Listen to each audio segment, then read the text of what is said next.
చేరి వచ్చిన మీకందరికీ ఉదయకాల శుభాభివందనాలు తెలియజేస్తూ ఉన్నాను. పరిశుద్ధ గ్రంథంలో నుంచి మనకు తెలిసినటువంటి వాక్య భాగము ఆదికాండము 37వ అధ్యాయము 2వ వచనాన్ని నేను చదువుతున్నాను. ఆదికాండము 37వ అధ్యాయము 2వ వచనము. యాకోబు వంశావళి ఇది. యోసేపు 17 వాడై తన సహోదరులతో కూడా మందను మేపుచూ ఉండెను. అతడు చిన్నవాడై తన తండ్రి భార్య అయిన జిల్హా కుమారుల యొద్దను ఉండెను. అప్పుడు యోసేపు వారి చెడుతనమును గూర్చి సమాచారము వారి తండ్రి యొద్దకు తెచ్చుచూ ఉండువాడు. దేవుని సహాయం కొరకు చిన్న ప్రార్థన చేసుకుందాం. వీలైతే అందరూ తలలు వంచండి. దయగల మా తండ్రి, మీ యొక్క ఉన్నతమైన నామానికి వందనాలు చెల్లిస్తున్నాం దేవా. మరి ఒకసారి ఈ యొక్క ఉదయకాల సమయంలో మీ మాటల గురించి కొంత మేము ఆలోచిస్తుండగా మీరే మాట్లాడండి, మీ జ్ఞానాన్ని దయచేయండి. సమయోచితమైన జ్ఞానంతోనైనా ఈ యొక్క వర్తమానం మేము ఆయన విలువలకు మా కృపను తెచ్చి ఇంకా మనుషులు మాట్లాడితే అది వ్యర్థం, కానీ మీరు మాట్లాడితేనే అది ఉపయోగకరంగా ఉంటుందని భావిస్తూ తండ్రి, నన్ను నీ శిలువ చాటును మరుగుపరుచుకొని మీరే ఉండండి. మీ వాక్యం దయచేసి ప్రార్థిస్తూ వినయంగా మోకరించి మీ పాద సన్నిధిలో ఈ చిన్ని ప్రార్థన మా రక్షకుడును మా ప్రభువునైనా యేసుక్రీస్తు జీవం కలిగిన నామమున అడిగి వేడుకొని పొంది ఉన్నాం మా పరలోకపు తండ్రి, ఆమేన్.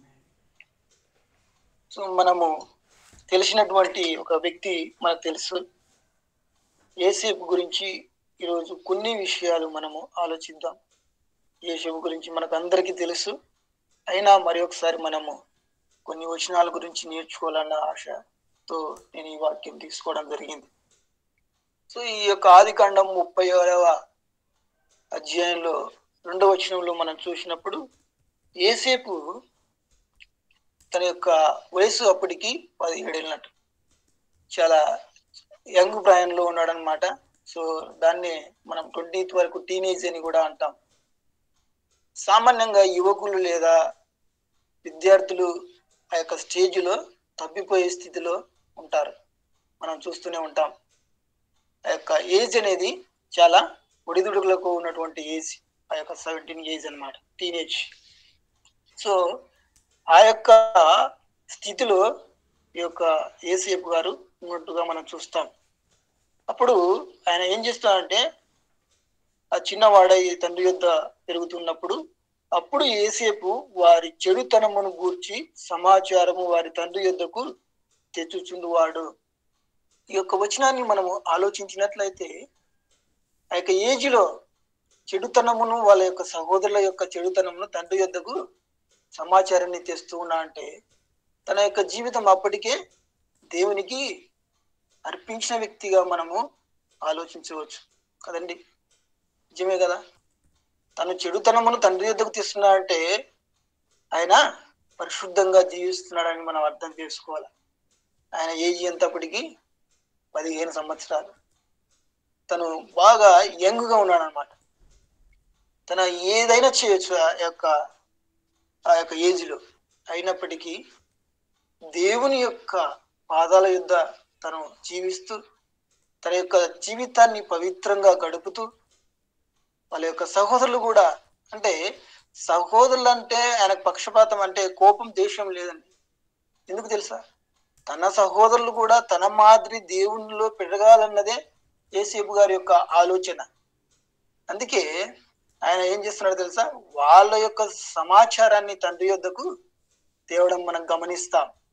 తన అన్నలు కూడా చెడిపోతారు, తన జీవితాలు నాశనం అయిపోతాయని ఆలోచించి తండ్రికి తెలియజేస్తే వారిని సరిచేస్తాడు, వాళ్ళ జీవితాన్ని బాగు చేస్తాడు అనే ఉద్దేశంతో ఆ యొక్క సమాచారాన్ని తండ్రి యొద్దకు తేవడాన్ని మనం నేర్చుకోవచ్చు. కాబట్టి ఈ యొక్క వచన భాగంలో యోసేపు ఆ యొక్క జీవితం చిన్నప్పుడే దేవునికి సమర్పించుకున్న వ్యక్తిగా మనం చూస్తాం, ఆ యొక్క యంగ్ ఏజ్లో, టీనేజీలో. కాబట్టి తను పరిశుద్ధంగా జీవిస్తూ తన అన్నలు కూడా దేవుని దగ్గర పెరగాలన్నదే ఆ యొక్క వచ్చిన భాగం. సో తండ్రి తర్వాత ఏసేపు గురించి ఆలోచిస్తే తండ్రి ఏసేపు కొంత ప్రేమించాడు మిగతా అన్నల కంటే, అవునా కదండి? నిజమే కదా. కొంత ఎక్కువగా ఇష్టపడిన వ్యక్తిగా చూస్తాం, ఎందుకంటే వృద్ధాప్యంలో అని అక్కడే వ్రాయబడింది 3వ వచనంలో. పుట్టిన కుమారుడు కాబట్టి కొంత పక్షపాతం లేదా కొంత ప్రేమ ఎక్కువగా చూపడం వల్ల ఈ యొక్క ఏసేపుకు కొన్ని కష్టాలు వచ్చినాయి అన్నమాట. అంటే ఏసేపును అంతగా ప్రేమిస్తాడు, మనల్ని అంతగా ప్రేమించడం లేదని ఒక చిన్న బేస్తోనే వాళ్ళు ఆయనను ఎలాగైనా ఇతన్ని దూరం చేయాలని ఒక ఆలోచనతో ఉన్నట్టుగా మనం చూస్తాం. మనకందరికీ తెలుసు కదండి, నిజమే కదా. పక్షపాతం అనేది ఎంతగా మనము తీసుకొస్తాం. మన ఫ్యామిలీలో కూడా కొందరిని పిల్లలను ఈక్వాలిటీగా ప్రేమించాలన్నది కూడా మనం నేర్చుకోవచ్చు. పక్షపాతం అన్నది చూస్తే మా ఇంట్లో కూడా మా పిల్లలు, మా కుమార్ని ఒకసారి ఏమన్నా ఎక్కువగా చూసినప్పుడు మా పాప అలిగి పడుకుంటది అనమాట. సో మనం ఆలోచించినప్పుడు ఎంతగా ఈక్వాలిటీ అనేది లేకపోతే చాలా పిల్లలు దెబ్బతినే పరిస్థితిలో ఉంటారనేది మనం నేర్చుకోవచ్చు. ఈ యొక్క విషయాల్లో మన ఫ్యామిలీలో మన పిల్లలను ఈక్వాలిటీ అంటే చిన్న పాప కావచ్చు లేదా బాబు కావచ్చు. సో కొందరు మనం ఏం చేస్తుంటామంటే పాపలను ఒక విధంగా చూసి లేదా బాబులను ఒక విధంగా చూసేవారుగా ఉంటాం. ఇది చాలా తప్పు. అది ఎవరైనప్పటికీ కూడా మనము ఈక్వాలిటీ లవ్ అనేది షేర్ చేయాలనేది నా యొక్క ఉద్దేశం. నెక్స్ట్ మనం ఆలోచిస్తే ఈ యొక్క యేసేపు గారి గురించి చాలా విషయాలు మనం నేర్చుకునే మధ్యలోమై ఉంటున్నాం. తర్వాత 39 కూడా 2లో చూస్తే అతనికి 39 2వ వచనంలో యేసేపునకు తోడై ఉండేను గనక అతడు వర్ధిల్లుచు తన యజమానుడకు ఐగుప్తుని ఇంట నుండెను. సో మనకందరికి తెలుసు. తర్వాత అన్నదమ్ములు ఆయనను తీసుకుపోయి గుంటలో వేయడం, తర్వాత వాళ్ళకు అమ్మేయడం ఐగుప్తుకు, అక్కడ తర్వాత పోతీఫరు ఇంట్లో ఆయన రావడం జరిగింది. ఈ విషయాలన్నా మనకు తెలుసు. సో పోతీఫరు యొక్క సైన్యాధిపతుడు అనమాట, ఆయనకు ఇదని అమ్మి వేయడం జరిగింది. అక్కడ ఈ యొక్క విషయంలో మనం ఆలోచిస్తే యేసేపునకు తోడై ఉండేను కనుక అతడు వర్ధిల్లుచు తన యజమానుడకు ఐగుప్తుని ఇంట నుండెను. యేసేపుకు మనకు తోడుగా ఉండడం అనేది చాలా ముఖ్యమైన విషయం. యేసుక్రీస్తు ప్రభు వారు మనకు తోడై ఉండడం అనేది చాలా చాలా ముఖ్యమైన విషయంగా మనం భావించవచ్చు.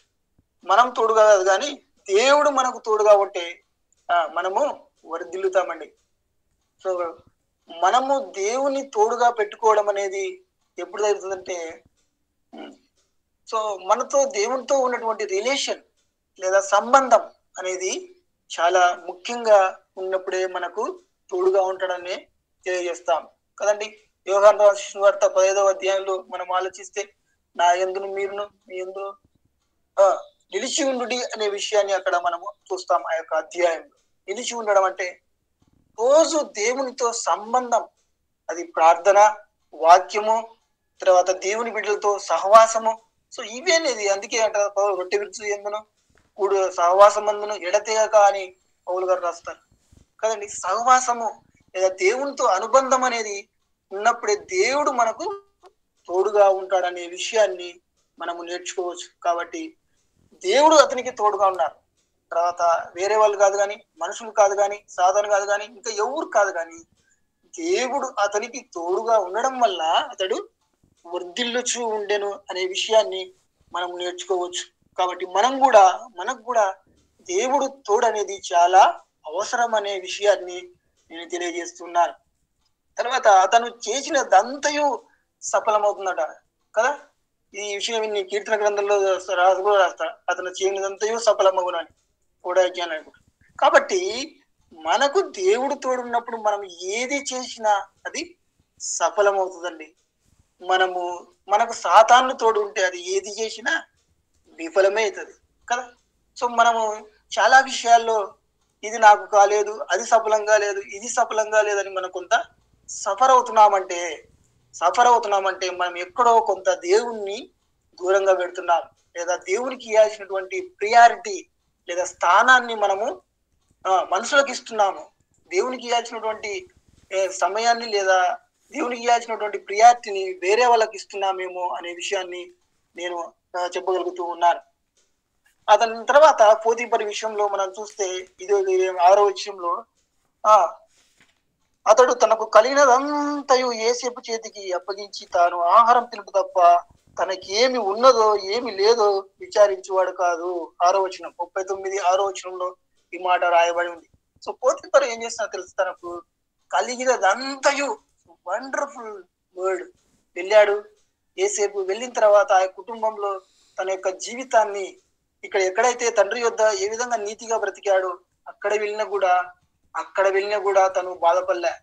నన్ను మా అన్నలు ఇలా దూరపరిచారే, నా ఫ్యామిలీ నుంచి ఇలా నేను వేరయ్యానే, తర్వాత మా అన్నలు ఇంతగా నన్ను ఇబ్బంది పెట్టారే అని దిగులుగా కుంగిపోయి బాధపడి ఒక మూలన కూర్చొని ఏడుస్తూ జీవించాల్సినటువంటి వ్యక్తి దేవుణ్ణి అలాగే కొనసాగిస్తూ ఉన్నాడు. దేవునికి అలాగే నీతిగా బ్రతుకుతూ ఉండడం వల్ల దేవుడు అతనికి తోడై ఉండడం వల్ల అతను చేయనదంతయు కూడా సఫలమవుతున్నప్పుడు ఆ విషయాన్ని ఆ పోతీఫరు గమనించడం జరిగింది. సో ఇతను రావడం వల్ల నేను ఎంతగా వర్ధిల్లాను, ఎంతగా ఆశీర్వదించబడ్డానని చెప్పేసి తనకున్నదంతయు అన్నీ రాయబడి ఉన్నారు. మొత్తం ఇంకా ఏం లేదు. అక్కడ మనం ఆలోచిస్తే తను ఆహారం తిని పనుకోవడం తప్ప ఇంకేమి చేయడం లేదంట. అదే విషయాన్ని అక్కడ రాస్తాడు.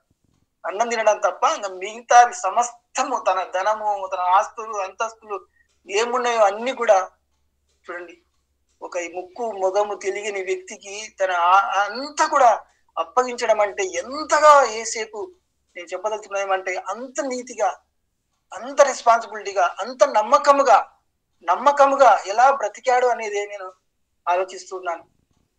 సో మనకు తెలిసినటువంటి ఏ వ్యక్తి అయినా వస్తే మనము అసలు ఎప్పుడు వెళ్తారా లేదా ఏం తీసుకుపోతారా అని ఆలోచిస్తాం. కానీ సో ఇతని విషయంలో పోతీఫరు ఎంతగా నమ్మాడో, అలా ఆ యొక్క యజమానికి అంతగా నమ్మకాన్ని రావడం కానీ ఈయన ఏం చేశాడో, తన యొక్క జీవితాన్ని ఎలా చూపించాడో అనే విషయాన్ని మనం నేర్చుకోవాల్సిన వారమై ఉంటున్నాం. సో నెక్స్ట్ ఇతను చూస్తే ఇదే అధ్యాయంలో 9వ వచనంలో మనం చూస్తే ఈ విషయం మనకు తెలుసు. తన భార్య రావడం తర్వాత ఆమె ఈ విషయంలో ఆ యొక్క మాట రాయబడింది, నేను చెప్పదలుచుకోలేదు. కానీ ఇంత ఘోరమైన దుష్కార్యం చేసి దేవునికి విరోధంగా నేను ఎలా పాపం చేసేది అన్న విషయాన్ని అక్కడ రాస్తున్నట్లుగా నేను చెప్పడానికి ఇష్టపడుతున్నాను. ఇంత ఘోరమైన పాపం. సో తెలుసు కదా, ఆయన అప్పుడు అంటాడు యోసేపు, నాకు అంతయు అప్పగించాడు కానీ నిన్ను తప్ప అనే విషయాన్ని అక్కడ రాస్తాడు. కాబట్టి ఆ యొక్క విషయంలో యోసేపు గారు ఎంతగా జాగ్రత్త పడ్డాడో, ఎంతగా దేవుని దగ్గరైనాడో, తన పాప జీవితాన్ని ఎంతగా సరిచేసుకుంటూ ఉన్నాడో దాని విషయాన్ని మనం నేర్చుకోవాలా. పాప జీవితంలో చిన్న విషయం అది, తనకు అన్ని అనుకూలతలు ఉన్నాయి, తను చేయొచ్చు, తనకు కావచ్చు, తర్వాత దాన్ని అనుభవించవచ్చు, కానీ అలా చేయడానికి ఇష్టపడటం లేదు. కాబట్టి ఈ విషయాన్ని మనం బాగా ఆలోచించి నేర్చుకోవాల్సిన వారమై ఉంటున్నాం. కాబట్టి మనకు కూడా కొన్ని పరిస్థితులు అనుకూలంగా ఉంటాయి పాపం చేయడానికి. అప్పుడు మనము వాటి నుంచి మనం దూరంగా పారిపోవడానికి, లేదా వాటి నుంచి మనం అక్కడి నుంచి తప్పించుకొని వెళ్ళిపోవడానికి ప్రయత్నిస్తున్నామా, లేదా మనము పాపానికి ఒబే అవుతున్నామా, పాపానికి చేయడానికి ఇష్టపడుతున్నామా ఆ యొక్క సమయం వచ్చినప్పుడు అని మనం నేర్చుకోవాల్సిన వారమై ఉంటున్నాం. కాబట్టి మనకు కూడా కొన్నిసార్లు పాపం మన ముందర ఉంటది, అనుభవించాలా లేదా అనే కాన్ఫ్లిక్ట్ లో అక్కడ పరిశుద్ధాత్మ దేవుడు మనకు హెచ్చరిస్తుంటాడు. ఇది తప్పు, నువ్వు చేయకూడదు, దేవునికి విరోధము, నువ్వు పరిశుద్ధంగా పాపంలో కడగబడి ఆయన ద్వారా బాప్తిసం పొంది రక్షణ జీవితంలో జీవిస్తున్న నీవు పాపం చేయకూడదు అని మనం పరిశుద్ధాత్మ దేవుడు హెచ్చరిస్తున్నా కూడా దేవుణ్ణి మనం పక్కన పెట్టి పాపం చేయడానికి పరిగెత్తి ఆ పాపం వల్ల నిజంగా శిక్షను మనము అనుభవించే వారంగా ఉంటున్నాం. కానీ యోసేపు యొక్క జీవితం పర్ఫెక్ట్ లైఫ్. అందుకే ఆయన ఏమంటున్నారు తెలుసా, దేవునికి ఇంత ఘోరమైన దుష్కారం చేసి నేను దేవునికి విరోధంగా పాపం చేసిన వాడినైతేనేమో అనే విషయాన్ని మనం చూస్తూ ఉంటున్నాం కదా. దేవుడు నిజంగా ఎంత చూస్తే ఒక వచనంని నేను 42:18 వచనం నేను చదువుతున్నాను, ఒక్క నిమిషం. 42:18 వచనంలో ఒక మాట రాయబడింది. 3వ దినమున యోసేపు వారిని చూసి నేను దేవునికి భయపడువాడను అనే విషయాన్ని రాస్తారు. 42:18 18 3వ దినమున యేసేపు వారిని చూసి నేను దేవునికి భయపడు వాడను. So wonderful word. ఇక ఈ యొక్క వచనాన్ని మనం ఆలోచిస్తే దేవునికి భయపడి వాడంట యేసేపు. దేవునికి భయపడే వ్యక్తి. అందుకే భయభక్తులు కలిగినటువంటి జీవితం అది ఎంతో దేవునికి ఇష్టమైన జీవితం అని కూడా బైబిల్లో రాస్తాడు. దేవుడు అంటే ఒక భయం, దేవుడు అంటే ఒక భక్తి అని కలిగి ఉండాలనేదే దేవుడు ఆలోచిస్తున్నటువంటి విషయం. ఇప్పుడు కూడా మనం ఆలోచిస్తే ఈ యొక్క యేసేపు గారు కూడా అదే చేసినటువంటి వ్యక్తిగా మనం చూస్తాం. సో దేవుడు నేను ఈ పాపం చేస్తే నన్ను శిక్షిస్తాడని ఒక భయం కలిగిన వ్యక్తి, లేదా దేవుడు అంటే భక్తి కలిగినటువంటి వ్యక్తి, యేసుక్రీస్తు నిజమైన దేవుడిని తెలుసుకున్నాడు కాబట్టి ఆ యొక్క యంగ్ ఏజ్ లోనే దేవునికి సమర్పించుకున్న వ్యక్తిగా మనం ఆలోచిస్తాం. కాబట్టి అందువల్ల నేను ఇంకొక పాపం చేయను అనే విషయాన్ని ఆయన ఆలోచిస్తున్నట్టుగా మనం చూస్తాం. నెక్స్ట్ 41లో మనం చూస్తే ఆయన ఎంతగా హెచ్చించబడ్డాడో, ఎంతగా ఆయన తర్వాత ఒక చనిపోల్సినటువంటి వ్యక్తి తర్వాత ఆ యొక్క మనకు తెలుసు, తర్వాత జైల్లో వేయడం, తర్వాత ఒక కలగనడం, తర్వాత అతను అక్కడికి తీసుకొచ్చి ఆ కళ భావాన్ని చెప్పడం వల్ల అతనికి ఉన్నటువంటి విషయాన్ని చెప్తూ ఉంటున్నాడు. 46 వచనంలో మనం ఆలోచిస్తే 40వ వచనంలో ఆయన ఇది నా వల్ల కాదు అనే విషయాన్ని ఇక్కడ తెలియజేస్తున్నట్లుగా మనం చూస్తాం. నా వల్ల ఇదైతే కాదు, ఇది దేవుని వలనే అనే విషయాన్ని అక్కడ చూస్తాం. దేవుడు ఫరోకు క్షేమకరం ఇచ్చున్నాడు. సో దేవుడు ఆ యొక్క రాజుకు దేవుడే సో వినయంగా దేవుణ్ణి అక్కడ ఇంప్లిమెంట్ చేస్తూ ఉన్నటువంటి మన విధంగా మనం చూస్తాం కదండి. మనమైతే మనం ఏం చేస్తాం తెలుసా, ఇది నేనే అనే ఒక భాగం. అందుకే యేసేపు అది నా వల్ల కాదు, దేవుడే ఫరోకు క్షేమకరం ఉత్తమిచ్చునని ఫరోతో చెప్పాను. సో ఈ విషయాన్ని మనం ఆలోచిస్తే ఆ యొక్క యేసేపులో క్వాలిటీ ఇంకోటి ఏందో మనం ఆలోచిస్తే దేవుణ్ణి అక్కడ ఆనర్ చేస్తున్నాడు, దేవుణ్ణి మహిమపరుస్తున్నాడు.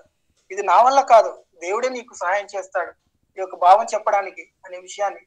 మనకి ఏదైనా చిన్న ఒక సన్మానం లేదా సత్కారం జరిగినప్పుడు ఇదంతా చేసింది నేనే ఒక గర్వంతో దేవుని అసలు ఆ యొక్క మర్తికి చేసుకునే వారం కూడా ఉండమండి కదా. చూడండి, అందువల్లనే ప్రతి విషయంలో యేసేపు దేవునికి నమ్మకంగా వినయంగా తర్వాత దేవుని ముందు పెడుతూ తన జీవితాన్ని సరి చేసుకుంటూ వెళుతూ ఉన్నాడు కాబట్టి ఆయన జీవితం ఎంతగానో ఆశీర్వదించబడినట్టుగా మనం చూస్తాం. నెక్స్ట్ విషయంలో మనం ఆలోచిస్తే ఇతని వలె దేవుని 40వ వచనంలో మనం ఆలోచిస్తే ఒక మాట రాయబడి ఉంటుందండి మనకు సాయంగా. నీవు నా ఇంటికి అధికారివై ఉండవలేను, నీవు నా ఇంటికి అధికారికై ఉండవలేను, నా ప్రజలకు నీవు విధేయులై ఇందువు, సింహాసనం విషయంలో మాత్రమే నేను నీకంటే పైవాడను ఉందునని యేసేపుతో చెప్పాను. సో ఒక రాజు ఫరో రాజు తనకు మొత్తం అప్పగిస్తున్నాడు దేశాన్నే, ఆ యొక్క దేశం మొత్తమే ఆ యొక్క రాజ్యాన్ని అంతా కూడా.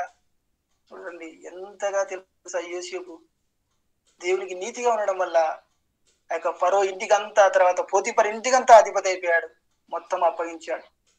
తర్వాత ఫరో యొక్క తను ఎంతో వినయంగా గమనించినందువల్ల ఆ కళ భావం చెప్పడం వల్ల రాజ్యాన్ని మొత్తం అంతా కూడా యేసేపు చేతికి.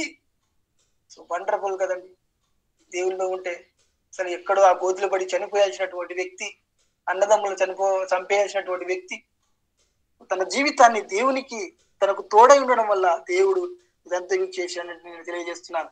నెక్స్ట్ 42వ వచనంలో మనం ఆలోచిస్తే మరియు ఫరో తన చేతికున్న తన ఉంగరము తీసి యేసేపు చేతికి పెట్టి సన్నపు నార బట్టలు అతనికి తొడిగించి అతని మెడకు బంగారు గొలుసు వేసి తన రాజ్యాన్ని మొత్తము ఇచ్చినట్లుగా మనం చూస్తాం. సో ఈ సన్మానం కావాలండి మనం, దేవుడు ఇచ్చినటువంటి ఇది కావాలండి మనం. దేవుడు అతను ఎంతో ఆనర్ చేస్తున్నాడు, దేవుడు అతను ఎంతో ఉన్నత స్థితిలో ఒక రాజ్యానికి రాజుగా నియమిస్తూ ఉన్నాడు. ఎందుకు తెలుసా, తను చేసినటువంటి నేను దేవునికి విరోధంగా ఎలా పాపం చేస్తానని దేవుడు తన హృదయాన్ని చూశాడని, తన జీవితాన్ని తన లైఫ్ ను చూసినప్పుడు ఈ నా కుమారుడు అని తన గర్వంగా తనకు ఒక బహుమతి ఇస్తున్నాడు ఈ లోకంలోనే. చూసినప్పుడు ఎంతో అక్కడ సన్మానం, చూడండి ఎంత హ్యాపీగా ఫీల్ అయి ఉంటాడో. తర్వాత యేసేపు యొక్క జీవితము ఉంగరం పెట్టి రాజ్యాన్ని మొత్తము అప్పగించినప్పుడు ఇలాంటి వ్యక్తిని నేను ఎప్పుడు చూడలేదనే విషయాన్ని కూడా అక్కడ రాస్తాడు.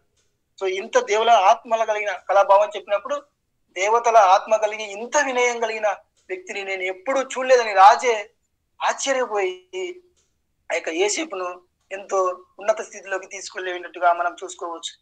కాబట్టి మన జీవితాల్లో ఈ యొక్క యోసేపు ద్వారా నేర్చుకోవాల్సినటువంటి విషయం ఏంటంటే, దేవుడు మనకు తోడై ఉండడం అనేది ముఖ్యం. తర్వాత మనకు వచ్చినటువంటి ఆ యొక్క పాపము చేయగలడానికి వీలు ఉన్నప్పుడు పారిపోవడం అనేది ముఖ్యం. తర్వాత మన యొక్క పిల్లలు అనేది పక్షపాతం లేకుండా పెంచడం అనేది చాలా ముఖ్యం.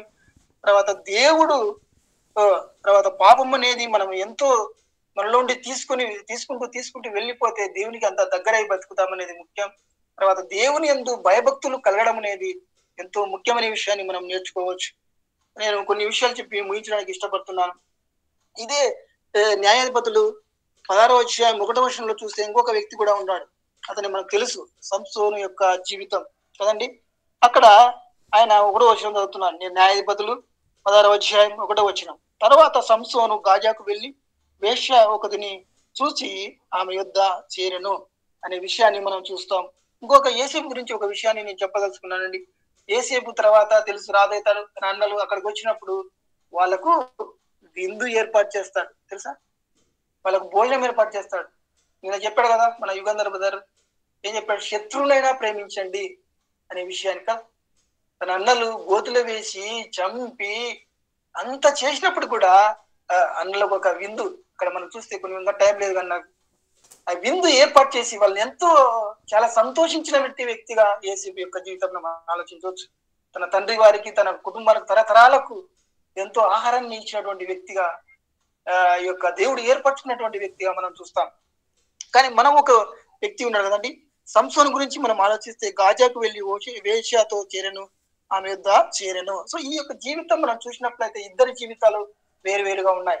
ఈ యొక్క 16-17 చూస్తే ఒక చదివి నేను ముగిస్తాను. అప్పుడతడు తన అభిప్రాయం అంతయు ఆమెకు తెలియచేసి, పై వచనాలు చూస్తే ఆమె అనుదినము మాటల చేత అతన్ని బాధించి తొందర పెట్టుచున్నందు అతడు ప్రాణము ఆమెకు తెలియజేసెను. సో ఇంకా కొన్ని విషయాలు మన పైన చూస్తే విసిగిపోయాడంట. ఆమె దినదినము వాడిని విసిగిస్తుందంట. ఆమె విసిగించడం వల్ల సంసోను తన యొక్క రహస్యం అంతా తెలియజేయడం వల్ల తన యొక్క జీవితం అంతా నాశనం అయిపోతుంది. ఆ తర్వాత చేయడము, ఆ యొక్క నాజీరు అంతా తీసివేసిన తర్వాత వెంట్రుకలు తనలో ఉన్నటువంటి బలం అంతా పోవడం, సో వాళ్ళు వచ్చి పిలిచి పట్టుకోవడం, సో తర్వాత తనను చంపడానికి తీసుకువెళ్ళడం, బలియడం. అప్పుడు బుద్ధి వచ్చిందండి. అప్పుడు బుద్ధి వచ్చి ఒక్క ఛాన్స్ అడుగుతున్నాడు, దేవా ఒక్కసారి వీళ్ళని అతం చేయడానికి. అప్పుడు కూడా దయగలిగిన దేవుడు కాబట్టి యెహోవా దేవుడు అతనికి సాయం చేయడం వల్ల వాళ్ళందరినీ హతము చేసి తను ఇంకా సంసోను ఎన్నో కాలం జీవించాలండి. తెలుసా, తన తక్కువ జీవితంలోనే తను మరణించినట్టుగా వ్యక్తిగా మనం చూస్తాం. ఎందుకు? పాపం అనేది తనలో బతికినాడు కాబట్టి, పాపం అనేది తన జీవితంలో అప్లై చేసుకోవడం కలిగినాడు కాబట్టి, పాపం నుంచి పారిపోలేదు కాబట్టి, పాపమును తను నివసించగలిగాడు కాబట్టి. తన తండ్రులు చెప్పారు, అయ్యా వద్దు, ఫిలిస్తీయులు వద్దు, మనకు అక్కడ వివాహం చేసుకోవద్దు అని చెప్పినప్పుడు కూడా వినకుండా వెళ్ళి అక్కడ చేరడం, తన రహస్యాన్ని చెప్పడం, తర్వాత తన బలమంతా పోవడం, తర్వాత వాళ్ళ చేత పట్టబడడం, ఆ యొక్క తను కూడా చనిపోయినటువంటి వ్యక్తిగా మనం చూస్తాం కదండి. ఒక్కసారి యోసేపు తర్వాత సంసోను యొక్క స్థితిని మనం ఆలోచిస్తే, యోసేపు పాపానికి దూరంగా పారిపోవడం, సంసోను పాపానికి దగ్గరగా పరిగెత్తడం, అందువల్ల తన జీవితాన్ని స్వతహాగా నాశనం చేసుకున్న వ్యక్తిగా మనం చూస్తాం. ఈయన ఒక ఉన్నతమైన స్థానంలో ఉండి దేవుని మహిమపరిచినట్టు వ్యక్తిగా మనం చూస్తాం. మన జీవితాల్లో కూడా ఒక్క విషయం చెప్పాలి, మన యొక్క పిల్లలకు కానీ మన యొక్క వివాహాలు చేసేటప్పుడు ఆలోచించి నిర్ణయం తీసుకోవాల్సిందిగా నేను తెలియజేస్తున్నాను. సరైనటువంటి భాగస్వామ్యం లేకపోతే జీవితాంతము బాధపడాల్సినటువంటి వ్యక్తులుగా మనం ఉంటున్నాం. ఒక దేవుని సన్నిధిలో కనిపెట్టి ప్రార్థన చేసి, ప్రార్థన యోధులు మనకు ఆస్తులు అంతస్తులు లేకపోయినప్పుడు కూడా దేవుని కలిగినటువంటి ఒక బిడ్డ మనకు దొరికితే మన ముందుకు వెళ్ళాలని నేను ఆశపడుతున్నాను. కాబట్టి ఈ విషయాల్లో మనం ఆలోచించినప్పుడు యోసేపు జీవితం తర్వాత సంసోను జీవితం ఎంతో మనం రెండు మన జీవితాలు ముందు ఉన్నాయి. పాపానికి పారిపోవడమా లేదా పాపానికి దగ్గరగా జీవించడం అనే విషయాన్ని మేము తెలియజేస్తున్నాను. దేవుడు ఇచ్చినటువంటి యొక్క వాక్యాన్ని దేవుడు తన వినికిడిలో ఆశీర్వదించును గాక. ఆమేన్.